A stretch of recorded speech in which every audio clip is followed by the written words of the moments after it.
Maradona tomou coquetel de drogas. No dia 1º de julho de 1994, essa era uma das manchetes do jornal Estado de São Paulo. O jogador tinha sido pego no antidoping. A notícia dizia bem assim: Diego Maradona está fora da Copa do Mundo por doping.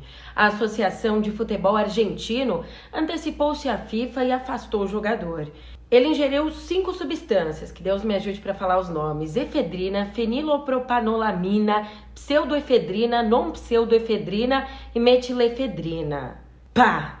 Com uma foto do Maradona saindo de campo para fazer o exame, essa notícia tomava quase metade da primeira página ali. Enquanto isso, a outra metade ela era preenchida por uma outra notícia que interessava e muito aos brasileiros. Se a primeira pegava no coração, aquela coisa de torcedor, essa pegava no bolso. O real já vive desafio dos preços. Naquela sexta, as cédulas do real começaram oficialmente a circular em meio à descrença da população. A população que já tinha atravessado ao menos 5 grandes tentativas fracassadas de combate à inflação. O Plano Cruzado, o Bresser, o Verão, o Plano Collor e Collor II. Já estava todo mundo de saco cheio. Quem era esse tal de real aí depois de tantas moedas diferentes? Em poucos anos circularam, só para você ter ideia, o Cruzado Brasileiro, o Cruzado Novo, o Terceiro Cruzeiro e Cruzeiro Real. Nenhum conseguiu controlar a hiperinflação. Por que esse tal de real conseguiria? Era mais uma tentativa em meio a um cenário econômico instável. Fazer o quê? Mas você sabe qual foi o diferencial crucial entre o Plano Real e todos os outros planos? Ele deu certo. Parece óbvio e eu já vou explicar melhor, mas foi uma resposta necessária para um problema real que convivia com cada brasileiro dentro de casa. Um problema que gritava, como um outro que a gente enfrenta agora. E eu já ia me esquecendo, né? Eu sou a Julia Keck, é muito prazer. E eu já te explico melhor tudo isso depois da vinheta.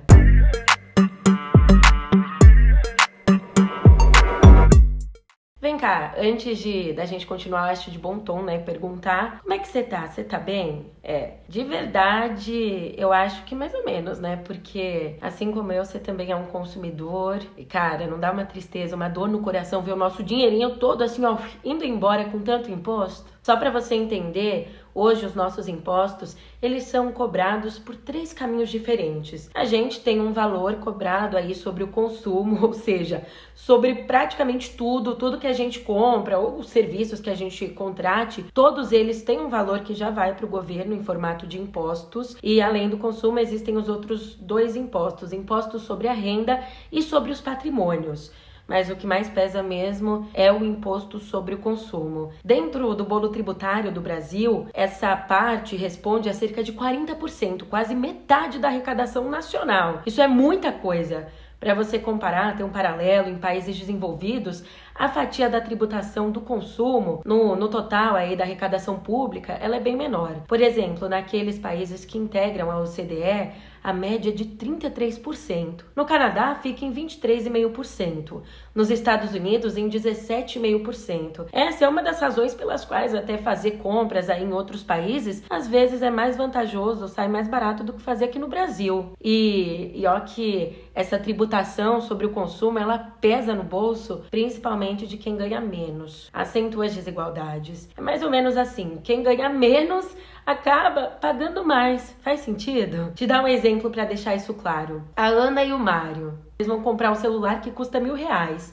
Desses 1.400 são do ICMS, vão para uma tributação. A Ana recebe um salário de 2.000, ou seja, só com imposto se vai 20% do salário dela. Ao mesmo tempo, o Mário, que ganha 16.500, vai pagar os mesmos 400 de tributação que a Bocanha, só 2,5% do salário dele. Para quem que o imposto pesou mais? Para quem o dinheiro vai fazer falta no fim do mês? E o pior é que dessa forma o imposto sobre o consumo ele pesa tanto para a gente, nós pessoas físicas, de carne e osso, quanto para as fábricas, para as empresas. Elas que estão exatamente na outra ponta, né? Pesa porque é cumulativo. Se eu tenho uma fábrica de móveis, tal qual a diva Silvia Design, Deus abençoe, E é P dos preços preços altos e vamos faturar isso! A minha função é qual? Montar os móveis e entregar para venda. Mas antes disso eu preciso comprar o parafuso que vai no móvel. Também preciso comprar madeira. Bem, em cada um desses processos eu vou pagar imposto e isso funciona mais ou menos como uma cascata.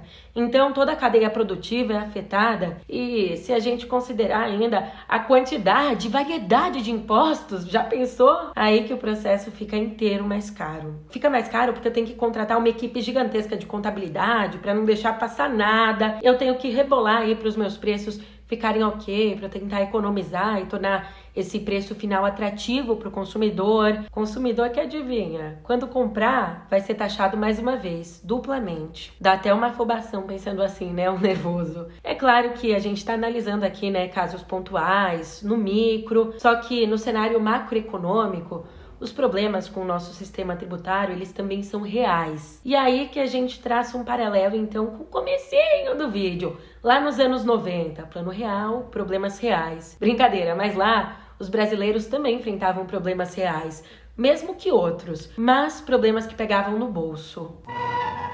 Entre safra, mau tempo, dificuldades no armazenamento e no transporte. Especulação. Por uma ou várias dessas razões, sempre que diminui a quantidade de um artigo, seu preço sobe além do normal. Você não é o culpado da inflação, mas pode ajudar no seu combate. O preço da carne e do feijão não vai baixar com a importação autorizada pelo governo. Segundo os comerciantes e a Federação da Agricultura do Paraná, a elevação dos preços está sendo causada pela especulação. O aumento no preço da carne, que chegou a 50% em 2 meses, já era esperado por causa do entre-safra. Mas no caso do feijão, o aumento chegou a 100% nos últimos 60 dias. Há 2 meses, o pacote de 1 quilo de feijão preto estava custando 156 cruzados. Hoje, esse mesmo pacote de feijão está custando 312 cruzados. Para os comerciantes, a justificativa para esse aumento foi a estiagem, que prejudicou o plantio e a colheita de inverno. Na verdade, segundo dados da CFP, não existe previsão de falta do produto. Mesmo assim, alguns comerciantes intermediários estariam aumentando o preço, apostando numa falta que poderia acontecer no futuro. Atenção para as ofertas de qualidade real. Margarina Doriana 500 gramas 42.900. Leite Longa Vida LG 1 litro 29.900. Coca-Cola ou Pepsi-Cola 1 litro e 25 sem casco 19.800. Bombons especialidades Nestlé 400 gramas 99. Papel higiênico Camélia com 4 24.900. Real, o seu super de todos os dias.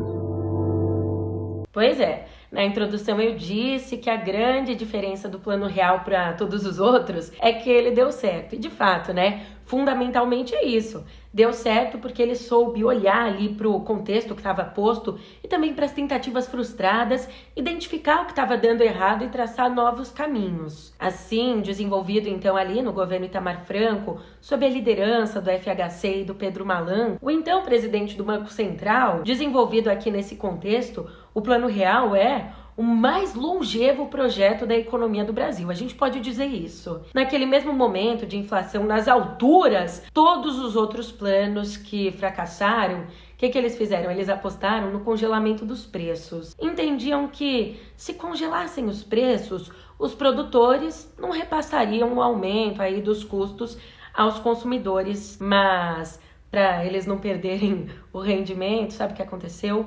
Os produtores diminuíam a produção, o que resultava numa escassez de produtos. Não resolveu o problema. Esse era o Brasil da inflação. Esse era o Brasil do Cruzeiro. Quando você vinha para o supermercado fazer suas compras, a cada dia, a cada semana, todos os meses, os preços iam aumentando. Você ia comprar um pacote de maisena, um mês depois era 15% a mais. Agora não, nós estamos vivendo o Brasil do cruzado. O Brasil em que a dona de casa, na maioria das vezes, vai fazer a compra com uma lista da Sunab, com uma lista do governo, que fixou os preços dos produtos, que congelou os preços. Vamos ver aqui nesse supermercado se isso realmente está acontecendo. Leite Ninho, que é um produto fundamental para a criança. Os preços estão congelados? Se a gente abrir essa lista, Nós vamos ver leite ninho e pó ninho, 14 cruzados 75 centavos. A gente pega essa lata, 14 cruzados e 75 centavos.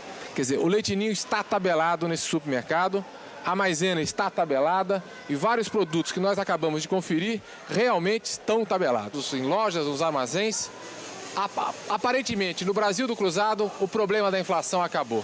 Então, de uma forma menos imediatista, o Plano Real ele resolveu atacar em duas pontas. Primeiro, tratou a causa, que era a inflação em si, e depois os efeitos, os preços. E aí deu certo. Os resultados vieram. Nesse tempo, a inflação diminuiu, então a população que antes corria para os mercados para o salarinho não sumir, não desaparecer, teve o poder de compra aumentado, sentiu no bolso. De acordo com os estudos da FGV, por exemplo, com esse dinheiro rendendo mais, em 2 anos, a miséria no nosso país caiu 18%. Um pouco mais para frente, 5 anos depois do Plano Real, o Banco Central instituiu a política de metas para a inflação brasileira. E aí, logo em seguida, ele consolidou a lei de responsabilidade fiscal, botou ordem na casa. Essa lei que passou a impedir que o governo gaste mais do que arrecada, o que é óbvio, mas não era até então uma regra. A economia, ela se estabilizou, a gente ganhou mais relevância e credibilidade no cenário internacional, até porque a gente passou de devedor para credor no FMI, que é o Fundo Monetário Internacional, entre vários outros aspectos. E aí que, para combater a inflação, uma das maiores necessidades daquela época,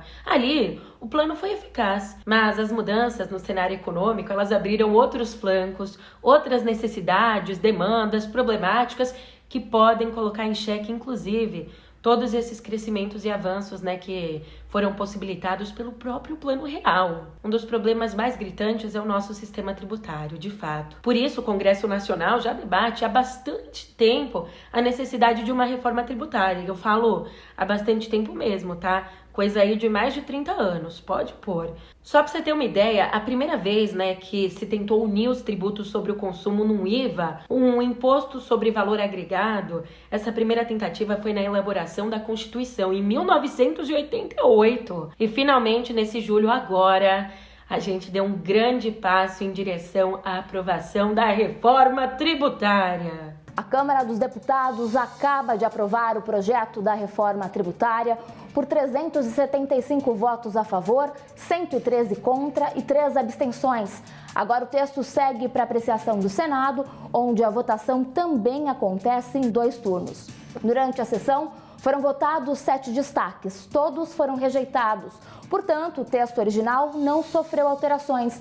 No primeiro turno, o texto base já tinha sido aprovado com amplo apoio dos deputados por 382 votos a favor, 118 contra e 3 abstenções.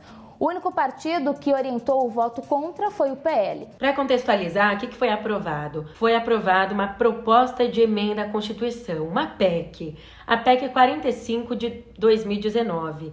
Isso não quer dizer que amanhã tudo vai mudar, que aprovaram de fato a reforma. Não, ainda existe um longo caminho pela frente. O próximo passo é a matéria ainda ser discutida no Senado, pelo Senado, em que, atenção, o Senado ele pode mexer em todo o conteúdo da proposta, tá? Ali, para passar, o texto precisa ser aprovado, votado em 2 turnos por pelo menos 49 senadores, o que equivale a 3/5 ali dos parlamentares. E os pontos que forem alterados, eles voltam à Câmara para discussão por meio de uma PEC paralela. Dando tudo certo, teve essa discussão, o texto então é promulgado pelo presidente. Aí você sabe quando é que começa de fato a valer a transição dos tributos antigos para os novos? Só começa em 2026. Em linhas gerais, a proposta que está sendo aí discutida, ela se debruça principalmente sobre a questão da tributação sobre o consumo, substituindo os 5 tributos que a gente tem hoje por só 2. 2 novos tributos. 5. Caem 3 tributos federais, o PIS, COFINS e o IPI. Daí serão derrubados 2 impostos locais, o ICMS e o ISS. No lugar do PIS, COFINS e IPI, entra a CBS, a Contribuição sobre Bens e Serviços, o imposto que vai ser arrecadado pela União. Para substituir o ICMS e o ISS, vem o IBS, o Imposto sobre Bens e Serviços.